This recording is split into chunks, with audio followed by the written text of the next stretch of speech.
Hey everyone, welcome back to another episode of Senor Nerd Podcast. I have here with me Ro, Howdy, howdy. and we're here today to do a very special episode about Succession.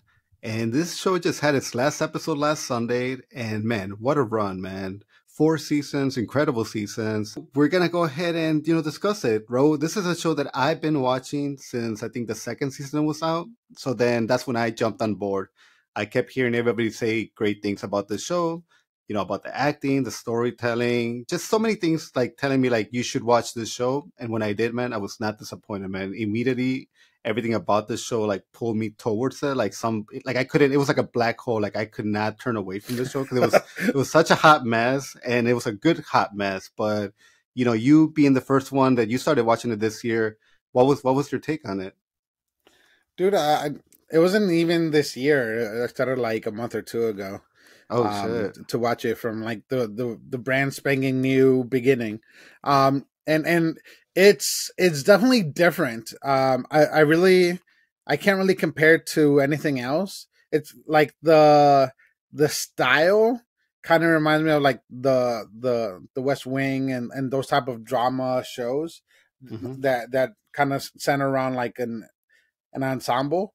But it's completely different setting, completely different situation. And it's craziness that it's just about that one family and money and all of their problems. Yeah. I mean, call me an idiot, but honestly, I never realized that. Like, I knew they owned like a very powerful corporation, and I knew they were powerful people, but not till I started talking to you that you made it very clear, like, oh, they own Fox News, and this is supposed to be a representation of like the Fox News network, and they actually did a lot of stuff that did happen to like the actual real Fox network. The whole idea that Fox sold its movie studio to I believe Disney owns it now, so it's kind of funny that it did not hit me in the head. So you finally started like saying that. And I'm like, of course it's fucking Fox News. Like, how did I miss a commentary on that? Yeah, because like the Roy family is kind of based off of the Murdoch family. They own Fox News, and then they also own like a bunch of media.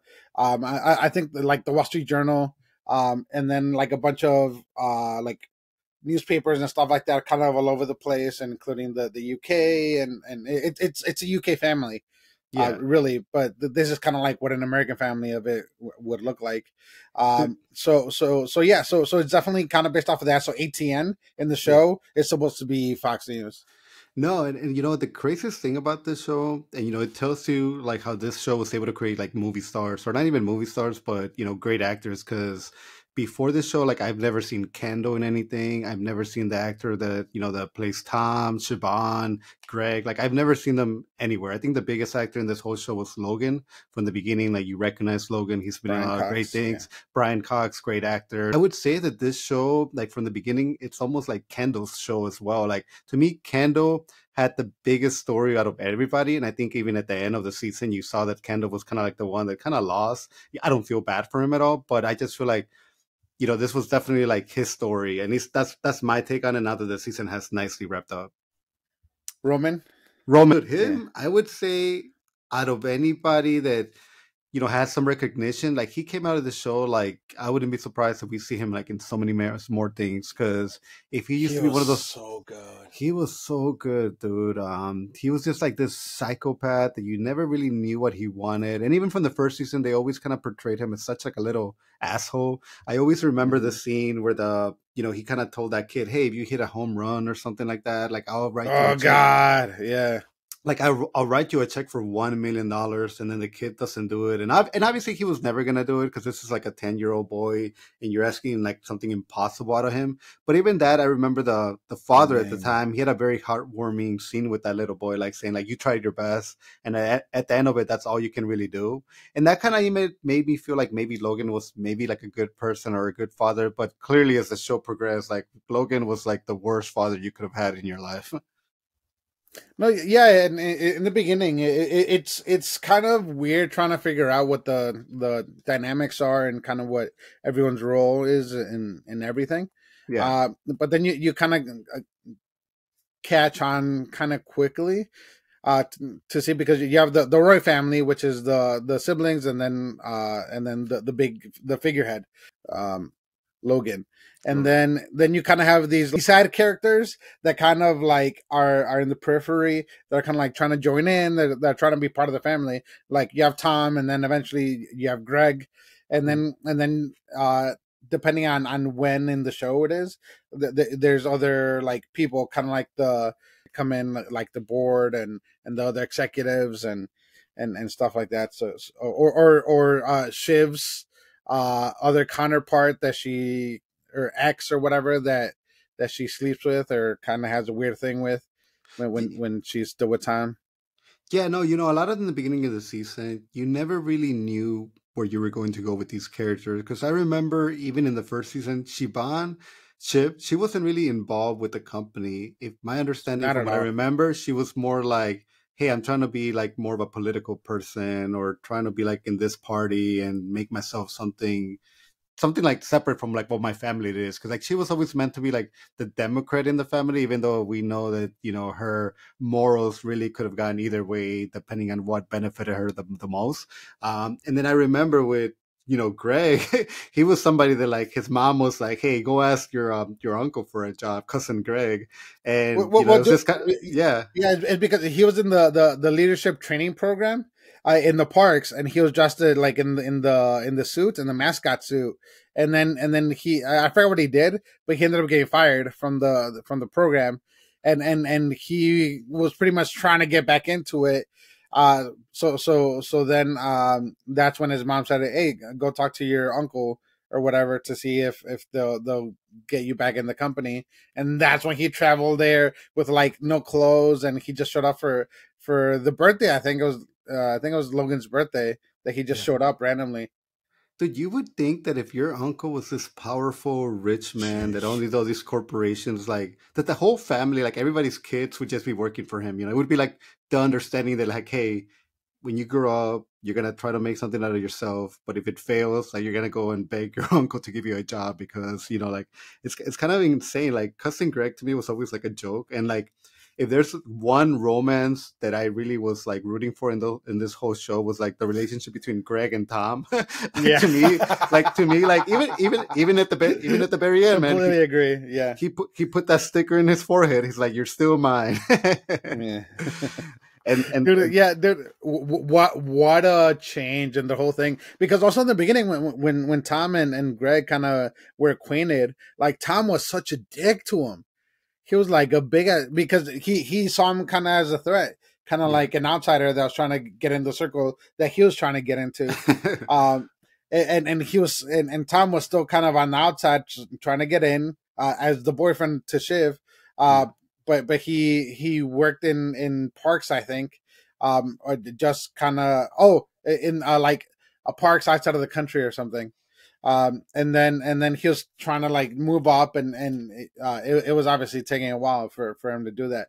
And then Greg all of a sudden shows up as a relative, kind of like with like brand new to the adult world and trying to get in right away. And he kind of, I feel like he took him on as a like mentee, also as a way to like control him and to make sure that he doesn't surpass him. No, it's kind of crazy. Tom is the kind of person that would jump on an opportunity even if it was not the right time. The most perfect example in the first season, like Logan has this like this stroke, and he goes to the hospital, and they're not 100% sure whether he's going to die or survive, but he takes that opportunity to all of a sudden propose to Shiv. And I think he realizes that at that moment, like her guard's going to be down, like she's not going to be like really thinking about like, is this the right decision? So all of a sudden, like, he's engaged with her, not because Shiv felt like he was the one or they were maybe truly in love, because clearly we find out later on that like Shiv at the end of the show, they were still kind of like holding hands, but even so, like they had a that's so awkward. Yeah, they've had such a rocky relationship, and it's kind of crazy. Like with me, I mean, clearly, again, anybody in the show is going to be a piece of shit. And Tom, even though I would say he's the less of the evils, just because he's not really necessarily doing the evil things. He's just more going along with them because he's just constantly trying to climb that corporate ladder and trying to get He's an opportunist. An opportunist, exactly. So it's just kind of fucking crazy that it's just like Tom, what I would think is like the least evil character, still does a lot of fucked up shit. But at the end of the day, when it comes to like his relationship with Shiv, I felt like he really wanted to make that work. Like he really felt like, if I get in this family, if I can make her happy, we'll have kids, and all of a sudden we'll build this beautiful relationship. But I think we talked about it at their wedding night. Shiv all of a sudden is like bringing up the conversation, like, "Hey, what if we don't make this an exclusive relationship? What if we leave the door open? What if we wedding night? On the what? wedding night." And I mean, just the idea of like Shiv being the one to be this open, like you never saw that coming from her, dude. I think in the beginning, like I've never really saw Shiv as like a very sexual person. Like, oh, she has this like energy or this charisma that says like, oh, that's a woman of power, a woman that you would want to hook up with. But definitely by the end of the show, like I did see that, man. I started looking at her with different eyes just because this from where she started to where she ended, and she was also more like, hey, I do want to be on top. I do want to be running this company. Like I really appreciated that about her. And I kind of even joke that the next time I have a daughter, like her middle name's going to be Siobhan or Shiv, just because like, I'm like, I kind of like, not Roman. Definitely not the psychopath Roman, man. I think you were telling me that out of all the siblings, Roman's the one that you feel a little bit more like your personality aligned with his. Like, could you tell me a little bit about why? I did not say that. No, but I will say to kind of go off of Tom and Shiv. I seriously think that, like, I truly believe that Tom like loved Shiv like deeply, for real. I think it was also like an opportunist kind of thing, but like but closer to the wedding and all that stuff, like I think he fell in love with her, like for real. And then I think she like continuously kept breaking his heart. And then he kind of just went along with it because I don't know, it like throughout the whole show, it seemed like Tom was like always needed approval, always needed like to be validated, and kind of like didn't really have anything for himself. So he always tried to like attach himself to either Shiv or people that could give him something, whether it's like money, power, influence, whatever it was. And then with Shiv, in the beginning, I think she truly had like good intentions, and she had like good values, but they were privileged values, if that makes sense. Yeah, because she was like a campaign manager, but she cared a little bit too much about winning more than kind of like what the causes were and all that stuff. But she did have those views. It just, she cared more about winning than necessarily the good that they were going to do. I mean, I think Tom in the last season told her, like, hey, at the end of the day, no matter what happens, like, you're set for life. You're going to be a billionaire, millionaire. You're never going to have any kind of money problems. Me, being Tom, the biggest thing I have going for is, like, this position of power that I'm currently in.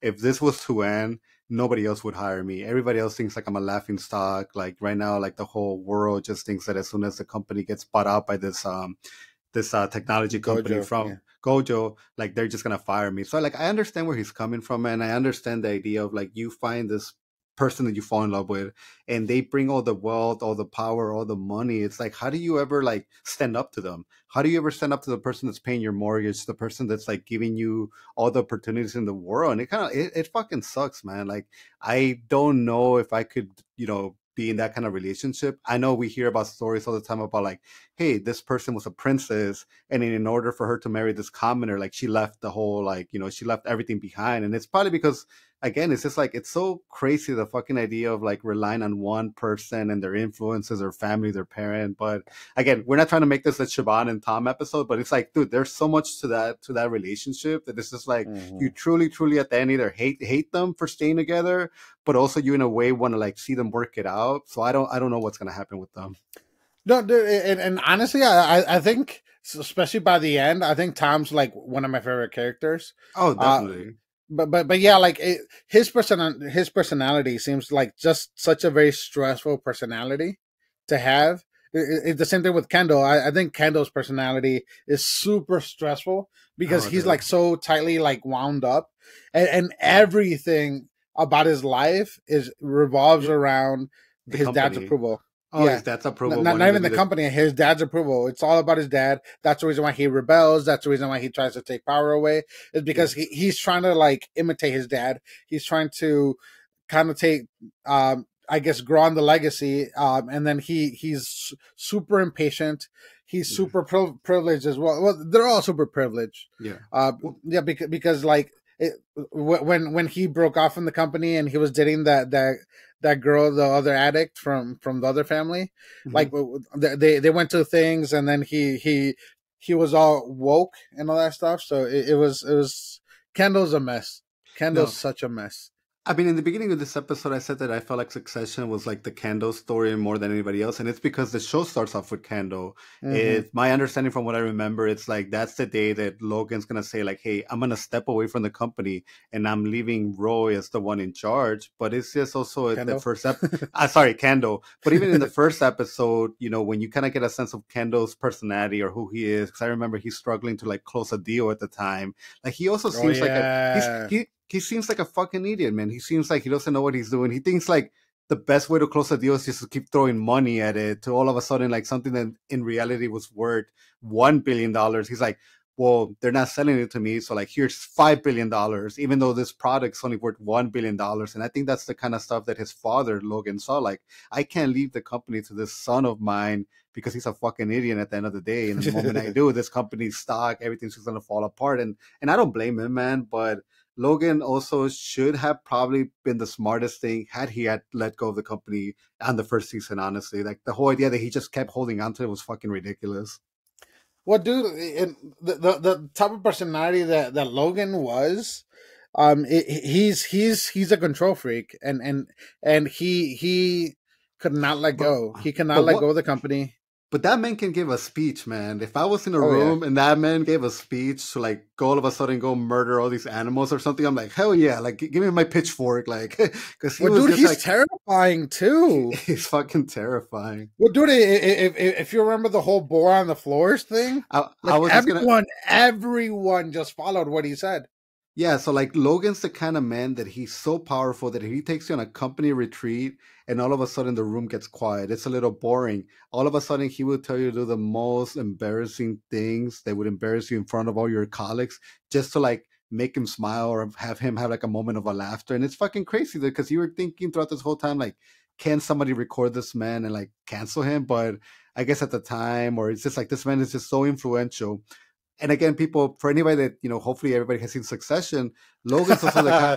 If you haven't, we're sorry that we spoiled everything. I mean, Ramon mentioned that he would listen to us, but it's like Logan's the kind of man that he has his phone in his office directly connected to the office of the president. So anytime that he wants to talk to the president of the United States to like be like, hey, I need this deal to go through, he can pick up the phone and directly give him a call. That's how much of a powerful man Logan is.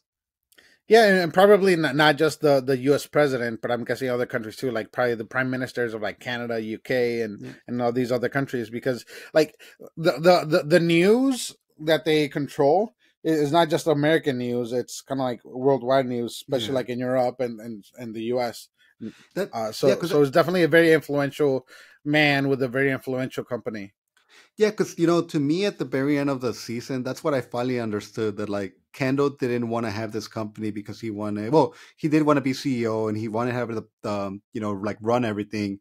But what he really wanted is that if you're in this position, if you are running Fox News, you own the president, you own like every news article, people come to you asking favors from you. So it's like not the idea of like him directly running a company. It's like, this is the company to run because everybody will know who you are in this world and everybody will respect you. So I finally, in the last episode, I understood what he lost, what he didn't get that position, which kind of fucking sucks, man, for him. I strongly think if the camera would have kept on him, he would have eventually either on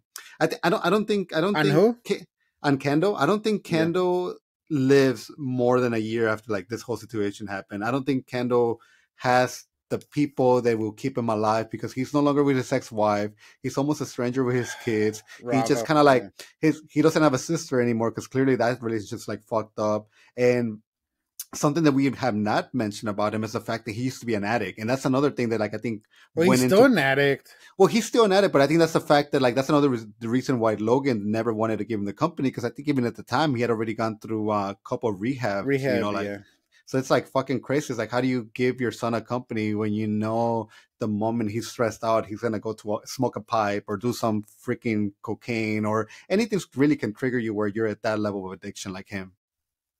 Well, it kind of depends because like he went through different stages with his addiction. Like in the beginning, he was supposedly in recovery. He had been sober for a while. I think he was still drinking, but he was supposed to like not be doing like any drugs or whatever. But based off of his conversations that he used to have with Rava, that was the main reason why like him and her broke up, because of his addiction. And then he was in recovery, and then he was sober for a while. But then kind of like when everything, honestly, like when his dad kind of screwed him over from the announcement that he was going to take over the company, that's kind of when he slowly started to kind of go back down. Because like everything about him, it revolves around his dad and his dad's legacy, honestly. No, I remember when they all went to Connor's house, and I forget if it was like New Mexico or Utah. Oh Like yeah. before he even got there, like he met up these like random like people, and Yeah, he the like candles, yeah. like He this was, he this was fucking smoking, dude. He was smoking crack he was and meth. smoking crack with the most random area that we're Crackheads. in. Crackheads. It's so crazy with Kendall, just everything that he's gone through. Even, we haven't talked about like his big thing that he did in the show, and that's when he murdered that waiter because he pressured this waiter to say, hey, I need to get high. Do you want to get high? Do you have somebody that can hook us up? And all of a sudden they're on a car ride to go get some, let's say, cocaine. And it's my understanding that he was driving. Kendall was the one that was driving. Road. Correct me on that, or was Yeah, it the? yeah. Let me kind of backtrack a little bit and kind of Yeah. talk about everything that led up to that, because I think it all kind of matters, and it's impactful. So, he was going to be announced to be the successor, and there was supposed to be like a timeline of when he was going to take over, and then Logan changed his mind, so then he didn't do it, and um then Logan had the stroke, and then Kendall tried to do a coup pretty much and take over the company, and he brought in like the investors and all that stuff, and then that coup failed, and then Kendall was pretty much fired from the company, and then it was at Shiv's wedding, wasn't it? It was somebody's wedding because the whole Yeah, yeah, family yeah, was there. Everybody's family, everybody was yeah, there. yeah. I'm pretty sure. Yeah, it was Shiv's wedding, um, to Tom, and then they at that point, Kendall was not even part of the company, and he was planning to take over the company with Sandy, and then his buddy, that they were gonna like pretty much buy out and do like a hostile takeover of the company, and they had the money to do it, they had everything to do it, but at this point, because of everything that happened between him and his dad, he started using again. He was doing coke, like already kind of actively. And then that night he was trying to go around. He was trying to find drugs, and then he found the dude, and then the dude took some like Special K or whatever, which is a downer, the horse tranquilizer. And so he couldn't drive. And Kendall was trying to get him to get him more drugs. I think trying to get him to get him some coke. So then Kendall was driving, and then that's when like it was raining, and then there was some animal on the road, and that's when the waiter like pulled on the steering wheel, went off the side of the road and into the river, and because the dude was already like so fucked up on the ketamine that he just ended up drowning. I mean, that's my biggest fear, man. Like I always, I should, and I don't carry a hammer in my car because the moment your car accidentally goes through any kind of like body of water, like you're kind of fucked, man, because the whole car shuts down, and then it's impossible to like bring your windows down or even open the door because of the water pressure or the water is trying to pull inside the car. But yeah, he has like this accident. He manages to get out. And from what I remember, he did try to go back and save the waiter, but it was impossible. Like it was at that point, like he knew he couldn't do anything about it. So what does Kendall do? What does he do? Kendall, he tries to Dude, go back to the wedding and sneak in there, and he takes a shower, gets dressed, and goes back to the reception or the dancing area where like everybody's celebrating, and all of a sudden he's like dancing with his wife and his ex-wife and his kids, not because he's trying to like have this happy moment with them, but just more because he's there kind of like trying to like forget what just happened. It's so fucking insane, man, how fast everything happens. Yeah, dude, and he ended up walking all the way back, like in the rain, and dude, it was so depressing seeing him, and it's kind of it's crazy to see kind of like what the rock bottom can do. Yeah, because Yeah. that's when like the heavy drug use kind of started, like after that, because he Well, told his dad or like what happened or whatever. yeah, they found out what happened. Like somebody, their car, and they pulled the body, and then they found the wallet, and then they put everything together. So like Logan and the bodyguard were able to figure out that it was Kendall, or it wasn't that it was Kendall. The Kendall was with the waiter when Yeah, that this he was accident involved in happened. some way. Yeah, And it kind of fucking sucks, man, because at that moment, like Logan uses that opportunity to get his son back, and all of a sudden, like I actually think that was one of the best moments in any of the seasons where like Kendall's like Logan's little bitch, and like Logan's like, Kendall, I need you to do this, and Kendall will fucking do it without even like saying anything. He would just go and like all of a sudden fool this room of people that he's about to fire into giving him all these fucking crazy ideas, because he's like, yeah. we gotta do all these crazy ideas so that I can save this department. And then what does he do after he gets all these ideas? He fucking fires all of them. So it's fucking crazy how Kendall actually ended up becoming more like Logan once he started following his father's like word by the dot to the dot. Mm-hmm. Dude, yeah, dude, and at that point of the show, I was like in shock, kind of the difference in Kendall, because Mm. he was like a completely different person. Like or honestly, he really at that point he really wasn't a person. Like there was no No. sense of like Kendall or who he was, because like who he was lost. That's Yeah. what it seemed like all the way up until the moment when during that press conference that you thought that like Yeah, that's where Logan fucked up. The idea that he was kind of setting up Kendall to be the fall man behind the fall yeah. person behind this whole. We haven't even talked about the cruise scandal with Oh with God. with Tom and Greg, like trying to hide all these like Oh paperwork and yeah. burning all the evidence. But Logan's like, hey, there's this scandal that's gonna come out, and we need somebody to fall on it, and he's gonna make Kendall the one to say like, hey, I in some way this is my responsibility. So all of a sudden, I don't know if it would have resulted in him in going to jail, because I think they were also Yeah. preparing for. Oh, it would have, because oh yeah, because it was like for a moment Tom was going to be the one that was going to go to jail. That was the whole thing. Yeah. They went on this boat, and it was kind of like, who's going to take the fault for this? Is it going to be Tom? Is it going to be Greg? Is it going to be Kendall? And I think Logan made the decision to make it Kendall. But it was so fucking funny, the idea of like when Tom thought he was going to go to jail. It was just so He, fucking hilarious. dude, he was training himself to eat the food. He was training himself for a lot of nasty shit that was going to happen to him in Yeah. jail. Yeah. He was like he was doing research and everything. And he's trying to find like the best jail to go to and all that uh, stuff. yeah, and I think that's one of the things like he posts at the end of the season. He's like, like you guys were gonna send me to fucking jail, and like you didn't even care. Like Siobhan just totally did not even give a fuck Dude, that's about that. true. Like she She's did, just she was gonna just. let him like take the fall for it. It's fucking crazy, dude. It's fucking crazy, this show. With Greg, I think Greg, dude, I mean, you cannot I say that loved his Greg. like his presence was underrated, because throughout the whole show, I seasons, loved episodes, Greg. anything he does, any kind of like shit that's like they make him do, and he's like, wait, you want me to really do that? Like it's just like this presentation of this character that's so tall and he's such a fool, and he will do anything to continue to be on the Logan's titty of like, here, keep feeding me money, keep giving me power. Like he'll do anything. It's so funny. Like similar to Tom, except that he has none of the smarts. No, but he did though too. He honestly. So here's the difference that I saw between Tom and Greg. So like Tom came from like nothing, and then he was terrified of losing what he did have, and so he was a complete opportunist, and he all he cared about was gaining power and influence and money. Greg, he didn't come from nothing. He had something because he's still part of the family. So Yeah. and so the family's not poor.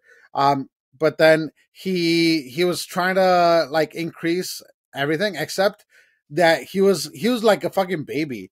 Like he he was not dumb because he did a lot of smart things and he got into the right places.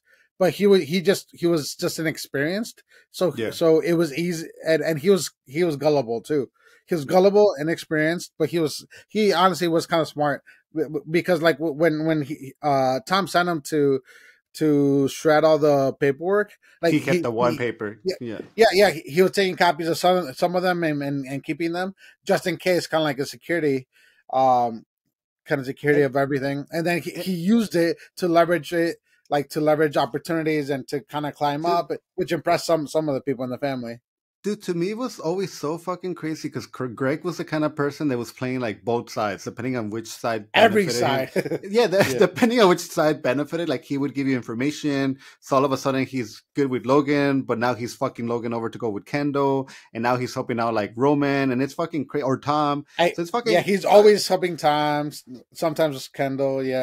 Yeah, so it's just like fucking crazy that it's just like that's the person he is, man. And you know, there's the episode where his grandpa is like, "Hey, I'm gonna give you a choice," because Greg's grandpa is Logan's brother. So I think because he had some power with the company too early on in the days, like you know, he's a board member. He's like, "Hey, I'm fucking loaded. Like once I pass away, like I'm gonna make it a will to like hook up every single one of like my family members."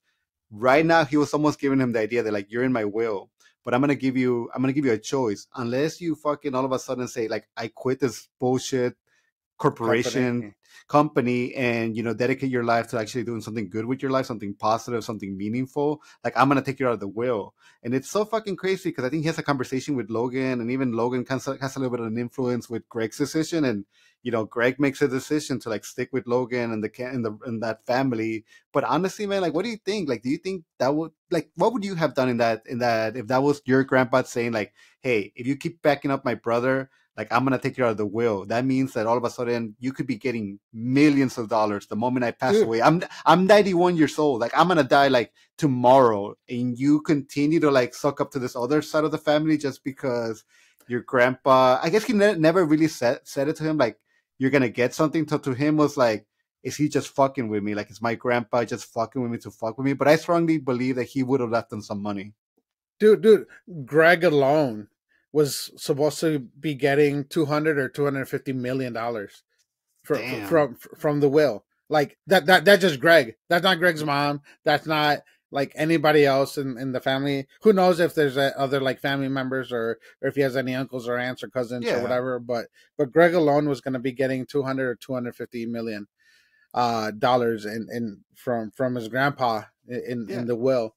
But and he told him that like you either leave the company and you're gonna be getting this money when I die, or you stay in the company and I'm gonna give this money to the World Wildlife Fund or something, or my god, or some like nature things, some charities or whatever, and then Greg like chose a company, and then he looked for a lawyer to help him sue the World Wildlife Fund to get his money, quote unquote, back from his grandpa. It's my assumption that you know that grandpa only had his mother, like that's the only daughter he had. Maybe there was more, but that was like the only. So it's like, dude, like your grandpa, whether he likes you or not, like you're the one that's in charge of like picking him up, being in a car ride with him for like 10 hours. So he has some acknowledgement from Canada. So he has like an acknowledgement that you exist. Like you don't have to do anything but send him a card, give him the occasional call, and he will fucking leave you all the money. But yeah, he's a fucking idiot, man. Like it's like you get sucked up in this life, and it's just like, and I understand it. I mean, me and you both have like corporate jobs. So it's like you do gotta play the field, you do gotta kiss ass, you do gotta make it seem like you're this other persona if you do want to move up, man. Like I specifically can tell you that in the past, like I've been fucked over because maybe I'm not the favorite one in my company. So it's like you have to play it all the right fields, man, so that people understand that, hey, if we ever need to promote somebody, like this is the guy. And it's just like, so I understand, man. I understand the suits, I understand the power, I understand like the money, I understand trying to like build up your reputation so that you can say at the end of the day, once your life is over, like I wasn't somebody that just didn't do nothing with my life and I waited for my grandpa to die. I was actually somebody that like built my fortune. So it's like I understand, but it's like Greg is just not that person. Dude, I hate the politics of the corporate world, but yeah, and that's pretty much what the show is it's all about the politics of corporate world, and especially like the upper class corporate world of executives with like Jerry and all of them. All right, then we're like in the half of the episode. We gotta talk about like Roman here. We gotta talk about Roman. Dude, I love Roman. And really paint a picture to people of what a piece of shit this like kid is. Like how fucked up this kid is. Like this is the kind of kid that was probably like killing animals in the backyard or skinning them just to like get a lot. Honestly, I don't think so. Like, so I think Roman was the one that showed more of the side effects of like of neglect, pretty much from his mom, and he's the one that lacked, I guess, the most love probably out of everyone, because he had like all these sexual issues. He was super like sexually fixated on like stupid like weird things. He was the big party animal. He was like, he never took anything seriously. He was a big slacker. He was still part of the company, but like he partied his way through it pretty much. Yeah, he all of a sudden like has that relationship with Jerry, and Jerry is somebody that has been in his life since the moment he was born. Like she is Siobhan's godmother, and it's so fucking crazy that he decides when he's like 30, 35 years old to all of a sudden like, I don't even know where that relationship. I couldn't even tell you where that relationship started or how it started, because all I remember is that like, both of them were like talking naughty to each other from like, two separate doors, like one on the other side, and the other one's on this side, like talking dirty to one another. But that shit was fucking crazy. They're like, I was just like, I cannot believe this is happening. Even from Jerry's perspective, I'm like, why would she go for this? She's a woman of like power, and she's almost like the one that you come to for like legal advice. So she herself should have known that this was something that she shouldn't have never been doing. Well, one, she was the general counsel of the company, so so she was the lead attorney. So no, but yeah. So with Logan, like he had a weird path. So like in the beginning, he's a big party guy, and then he's trying to actually like be taken seriously, and he's struggling with that because like he's a big fuck boy. Like if any descriptor describes Rome the best, he's a fuckboy. But then like you start noticing like the issues that he has like with his relationship with other people. Like he's always joking and making like some fucked up jokes about like having sex with like parents and having sex with like his siblings and random shit like that. And then he starts dating the girl that blew Tom at his bachelor party that ended up spitting Tom's cum back into his mouth. Super explicit warning, sorry. But yeah. If anybody has ever seen Clerks, the movie, the first one, they will give you a specific detail of what that's called, and it's called snowballing. Woman has her as a date to the wedding. And then they kind of start dating, but like they have this weird thing where like they can't have sex at all. Like they're not even interested in having sex. Like he doesn't try to, he doesn't want to. It's just fucking weird.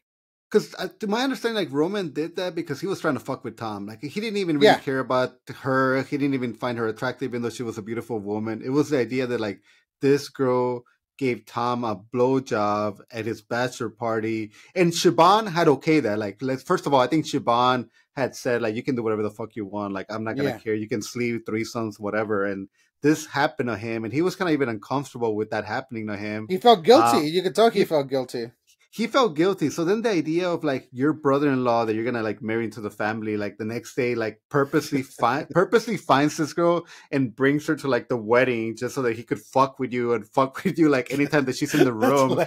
It's so fucked up, man. It's like one of the biggest like fucked up moments in this whole show. No, but like they were dating, like they spent a lot of time together. She slept over all the time, but like they never had sex, which is fucking weird.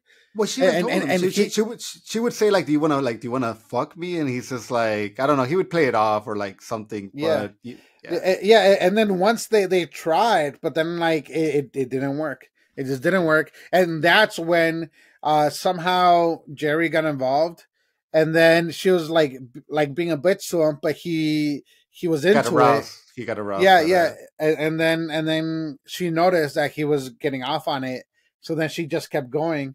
So I don't know if she was into it or if she saw it as an opportunity to get further in with the family and the company or what it was. But then they kept going, and then he would always send her like dick pics and all these sexual things.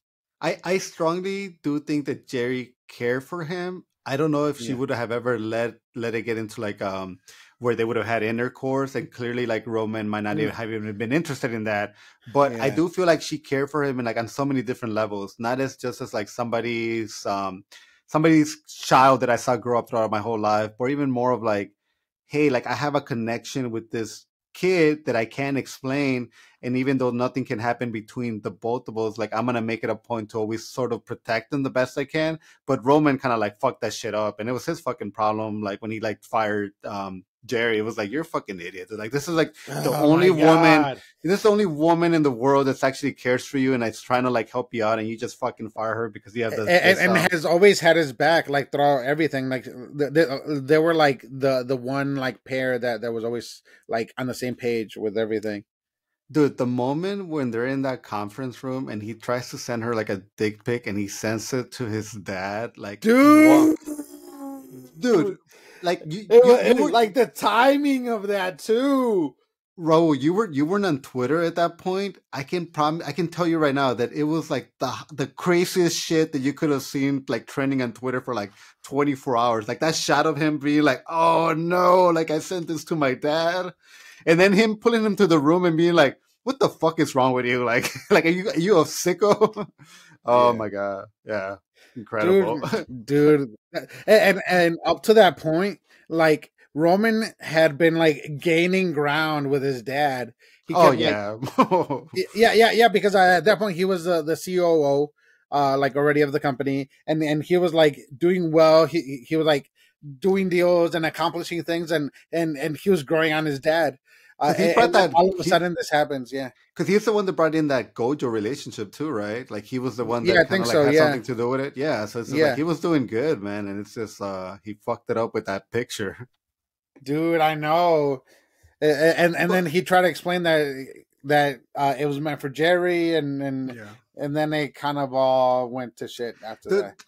Logan was so fucking shitty, man, because he almost made every one of his children believe that he could have given them the company. Like he did that with Kendall, like his whole life. He did that with Siobhan. Like Siobhan wanted nothing to do with this world, but he kind of like said like, "Hey, I might be looking at you to take over this company." And then once she kind of believed it, he kind of all of a sudden started being like, "Oh, well, if you really want to be considered CEO, you have to go through this whole like step program," and it was all fucking bullshit at that point. It's like, oh, dude, like now you're just fucking like messing with her emotions, like fucking asshole.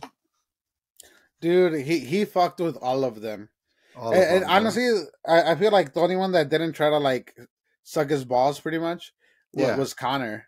Connor, man, if Connor wasn't so politically like driven and crazy with that shit, like I think he could have been like the best son, because he was just so like, I don't give a fuck about this company. Like I have money and this company is giving me millions and millions of like dollars because I have stock. I own stock in it. Like he just really did not want to do anything with the company. Like he never made a move to try to be like CEO or anything.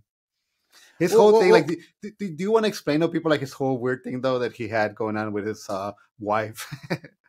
Well, even before that, like the big difference between Connor and the rest of the siblings is that Connor was the son of a different wife of Logan. True. So his mom was with Logan, and then I don't know exactly what happened, but then Logan had her committed, like in a mental institution. So Connor had a bunch of shit to deal with. And then he never ended up going to like getting into the company. And then it seemed like he periodically hired like an escort to accompany him but like a high end escort to like accompany him to like things or whatever. And then it came to a point where he wanted her to be exclusive to him. Where you could tell that like she wasn't really interested in him, but she was kind of interested in like in a stable situation. So then she agreed, and then she kind of just stuck with him. And then at some point he proposed. She kind of didn't want to, but at that point he was already like she was already living with him, and he was financing her play that she was writing and all that stuff. So then she like ends up agreeing to marry him, Yeah. and then they get married the day that he dies, don't they? Yeah, the day Logan dies, like well, it was his wedding day, Yeah, and Logan, being the piece of shit that he is, instead of like going to his son's wedding, he decides to like fly to Switzerland or whatever, and hence maybe that's like the reason why he did that. If he would have just gone to his son's wedding, like things could have been okay, but he was so driven by making this final deal that he did pass away. But I totally understood when Connor decided to go forward with the wedding, because he's like, even if my dad was here today, which he kind of was at the time in his head before he found out he died, like he wasn't gonna be there. Like my siblings don't even support me. They didn't come to the what is that party that you had before the wedding? Like they were all fucking late to it. oh yeah, yeah, to the rehearsal dinner. The rehearsal dinner, and I think they blamed it on the fact that Daddy took away the helicopter, which was true, but still, Yeah. to him it was just another excuse. No, yeah, dude, and it was kind of all over the place, and Connor like was always kind of on the outside, and he tried to like keep himself out of anything having to do with the company, Yeah. pretty much up until like he got into politics, because he thought like, well, you have these idiots kind of running for president and all these things. You know what? I'm gonna run for president, and he had like such like extreme ideas, and like he was pretty much like an extreme libertarian, Yeah. to the like every sense of the word. He wanted to like get rid of pretty much anything. Yeah. Like he wanted to get rid of taxes and like everything, like a super right wing, super libertarian, and like no government for anything. Dude, He was pretty much almost an anarchist. Dude, when he was running for president, and he had 1%, and out of the whole like whatever the polls, Yeah, his was like yeah. 1%, and they're like, you're gonna lose that 1% unless you spend $100 billion like advertising yourself. So then his wife was like, wait, so you're gonna spend 100 millions just to keep the 1%? Like it doesn't make any fucking sense. So like this whole idea that if he went To below the stay in the 1%, conversation. to Yeah. stay in the conversation. Oh my god, these fucking people, dude. These fucking people. Yeah, no. What, dude? And it came to the point where he was like finally getting close to being broke. Yeah. He was like self financing the campaign and stuff like that, because it's a ton of money to like run ads and all that stuff. And Yeah. then and then like at the end on the actual election night, they like with all the polls, like in Canada, not in Canada, in Alaska, like he had like a big enough percentage that it could have impacted like um Minkin or whatever. The Um Republican Party, yeah. yeah. They were trying to like get him to like concede so that like his percentage could go to Minkin to kind of like offset some of the difference in like some of the states that he was taking some of the votes. One of the episodes that I want to talk about that goes with that political thing that you were just talking about is when they go to this convention. I don't know where it Oh happens, but God, yeah. the whole idea is that you're in this convention or this room, and you're gonna pick the next president of the United Yeah. States, and it's just so fucking funny, man. That it's like it's not about like the most qualified or the one that should get the job. It's about like who can suck the biggest, whatever, and or who or who's gonna suck up the most to me, and it's just so fucking crazy that you're like almost have a room full of clowns, and you're just trying to pick the clown that's gonna make you laugh the most. It's fucking insane, man. Yeah. Well, dude, and the sad part is like I could see something similar to that like actually happening. Oh Like yeah. and not necessarily with like the media like running it, but like a group of people kind of deciding, all right, this is who's going to be the candidate or the president or whatever, and then just having two separate things, because it's pretty much a two-party system here in the country. So having two separate meetings where they're choosing, all right, this is who's gonna be the person, and then everyone else just trying to get whatever they can to Yeah. try to get on either the ticket or some sort of like cabinet position or whatever. So because that's kind of how it feels right now, like with the election next year coming.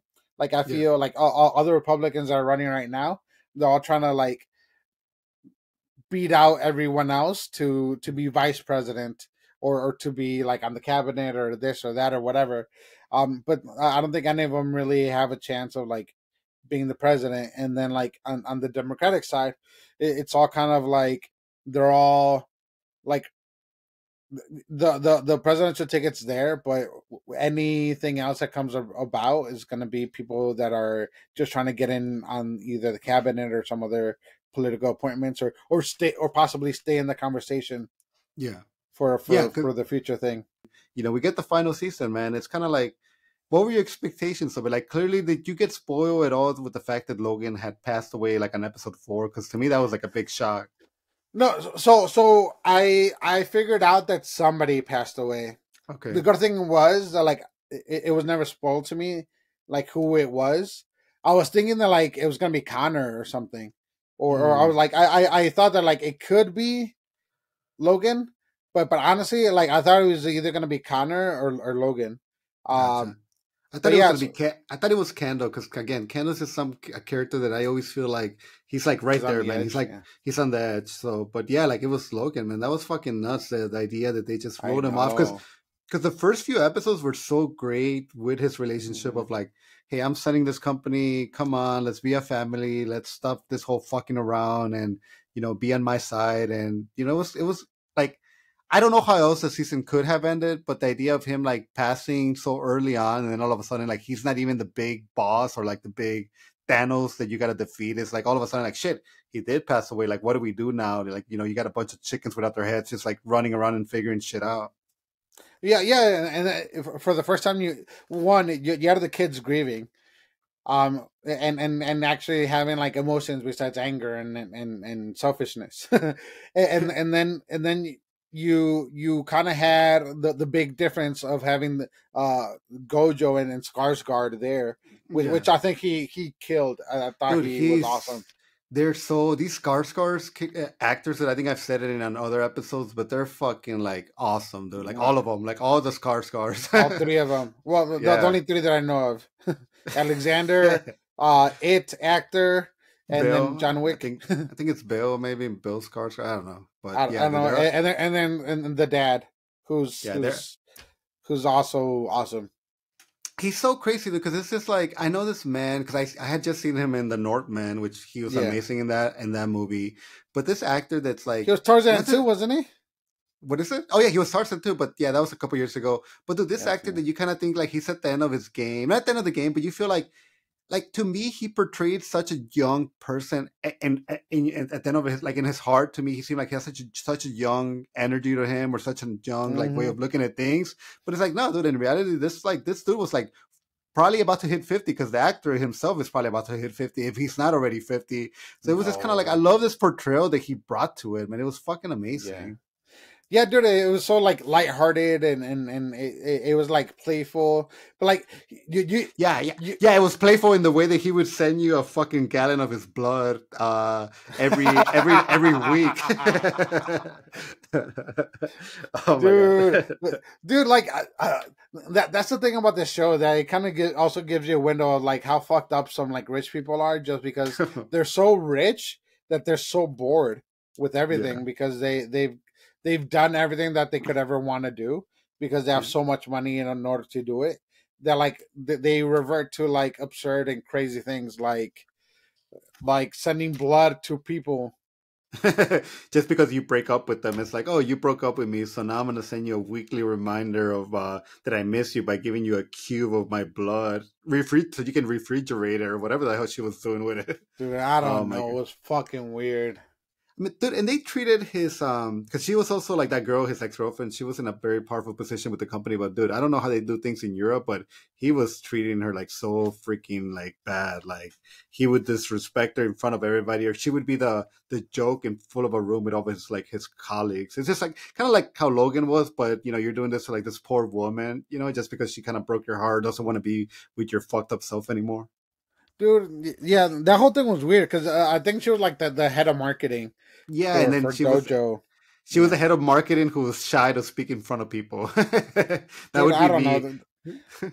Yeah, that whole thing was weird, and then the thing with his friend, that whole thing was weird too. And then like the outing thing that they had, the company outing, when the two companies got together. That That was whole thing was beautiful. fucking weird. Yeah. Dude, that to me should have been a commercial for that resort, because that's probably like a real live resort that you can go and millionaires can probably have like their weddings there. But dude, that was fucking beautiful. Like if I ever have to go somewhere right before I die, like take me to that one building where they took the skyline to it. That was awesome. Mm-hmm. No, yeah. There's so many settings of like great scenery, but like that's kind of what you can do when you're rich. You can kind of do whatever you want. No, absolutely, man. And it's crazy that I don't know if I would have betted that Skarsgård was gonna get the company at the end as the final episode. I But man, know. like let's talk about it, man. That whole betrayal with Shiv.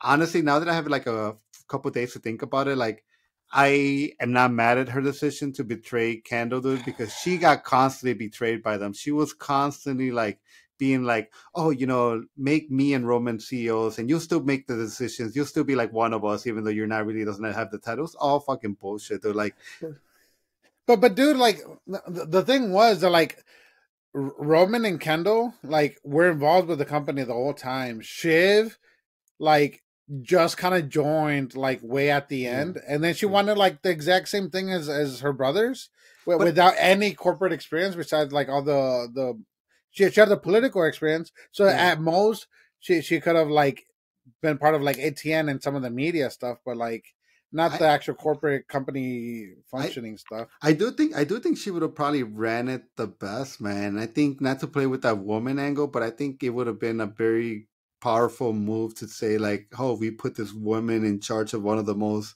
political corporations in the world. And I think it would have been kind of smart.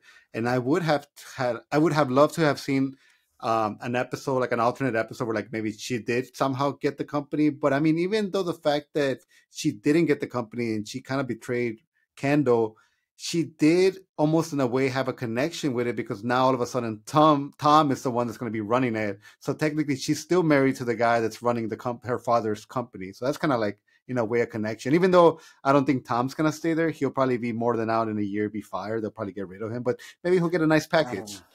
Dude, the one thing that I want to see now after this, I want to see the actor that plays Greg. I want to see him in a Western. I want to see him just in general portray something different, man. Like just like in a Western or like a sci-fi movie in a spaceship. Yeah, because I'm almost reminded of Stephen Carell that he played, Michael Scott, and you're like, oh man, this guy, like, he's never gonna be able to shake that off. But he kind of went on to do better and greater and crazier even roles, dramas too. He got nominated for an Oscar. Yeah, so that's what I'm saying. Like, I would love for Greg to all of a sudden he be the underdog that you think like, oh, he's always going to be cussing Greg, but he's able to actually expand his career and say like, hey, I'm actually a great actor if you give me the chance. And he's tall, man. Like, all he needs to do is gain a couple pounds if he wants to even be that leading man, and he could possibly 100% do it, because I feel like he's very charismatic. Like, Greg was charismatic, even though he was a fucking dork and didn't know how to approach girls. Because there was even that girl that he kept like going after, or I think he bought her a watch, or he was kind of like showing off a watch that he bought. And dude, and I actually thought that girl liked them back. So the idea that like that never happened kind of makes me a little bit sad. Yeah. No, yeah. The girl that worked for Kendall when he was trying to like get his own thing going. Yeah. Oh my god, that assistant that finally like quit on him on his dad's funeral. I know, Jess. Yeah. Ah man, she knew he was a piece of shit though. Like, she knew, like, she was the one person that like knew like this guy is fucking completely fucked up in the head. No, but she was with him like the whole time. I only imagine how much money she made though. She must have banking. Yeah, I mean, honestly, she could have at that point named like her price, and Kendall would have matched it. Like, he's like, there's no way I'm losing this woman. You like, and that's probably what could happen. Like, he could have a serious conversation with her, like, you mean everything to me. Like, please don't leave me. Here's all the money. Because it's not like it's a relationship. Like, it's based on like she works for him, so all he has to do is the loyalty of it. Yeah, the loyalty of it, man. Bro, I can only hope that our kids. I'm not gonna say us, because I think that ship has to sail for us. But I can only hope that our kids one day are very successful and bring into some crazy idea that makes them millionaires so that we can live that lifestyle. Because I don't know how I'm ever gonna live that lifestyle, man. I don't know if I want to, honestly, after seeing all these fucked up people. Dude, kind of how Biggie said, more money, more problems. Oh yes, the wise Biggie Smalls. Yeah. Oh my god, but no, Ro, I wanted to say this in the beginning of the episode. It's probably my fault for waiting to like an hour into it to like bring it up, but because like some people might listen to the first minutes. If anybody's listening to this, I hope you've enjoyed this episode. You're probably thinking like, Carlos, Raul, like, what are you guys doing talking about Succession? You guys are like the anime guys, the movie, Marvel, DC, kind of like people that like, you like those kind of shows. But dude, in reality, this is the kind of show that I love, dude. Like Succession is the kind of show that I secretly love so much. I enjoyed every moment. I wish people would have been with me on this journey, sort of like, like I really didn't have anybody. Like you just kind of binged this, so you kind of like jumped on in the very last minute. Well, I did it because of you, because you brought it up, and I was like, all right, I'll watch it. But I freaking love you for watching this show, Ro, because again, like I don't tell people like to watch Succession, even though you might have heard me talking about it. I would have never said like, Ramon, Ro, you have to watch Succession, because it's a show that you can't push on people. The only way somebody can truly enjoy Succession is if they naturally are curious about it because they've heard other people talk about it and they just hit play. Because the moment you hit play, you're gonna love it. And I could hug you, kiss you just for watching Succession, because again, it's one of those shows that I don't think I ever felt that I would have had the chance to talk to somebody personally in my life about it, because I don't think anybody would have given it a chance, but you gave it a chance, man. And that's why I love you. That's why I do this podcast with you. I have a lot of layers to me, and there is this layer of me that just likes this kind of show, these dramatic shows that you would never believe that I. Too, yeah. Ro, I gotta make you do me a promise before we leave this episode, before we say goodbye. You have to watch at least 2 episodes of The Leftovers. It's an HBO show. It's called The Leftovers. 2 episodes. Okay. Just 2 episodes. Promise it on this episode. I'll do it for you. 2 episodes of The Leftovers? I'll do it just because I just finished SWAT, so I got to start a new show. But I'm also going to open myself up, and if you want to recommend a show for me the next time, doesn't have to be right now, I will watch that show for you or give it a chance for you. So based off of this, I don't know if it's still on Netflix, but what was it called? House of Cards? No, it was called the Startup. I think it was a Krakow show, and they had Martin Freeman, like Mr. Hobbit himself, Mr. British Office. I love that guy. Yeah, Fargo. And it also had the dude from Shazam. That's the brother, the Shazam version of the brother. Yeah, he's in it too. I think it's called The Startup. But watch the. I gotta see if it's on Netflix. But I wasn't watching it on Netflix. But it originally it was on Crackle. But like I will say, the first season has some explicit sexual content.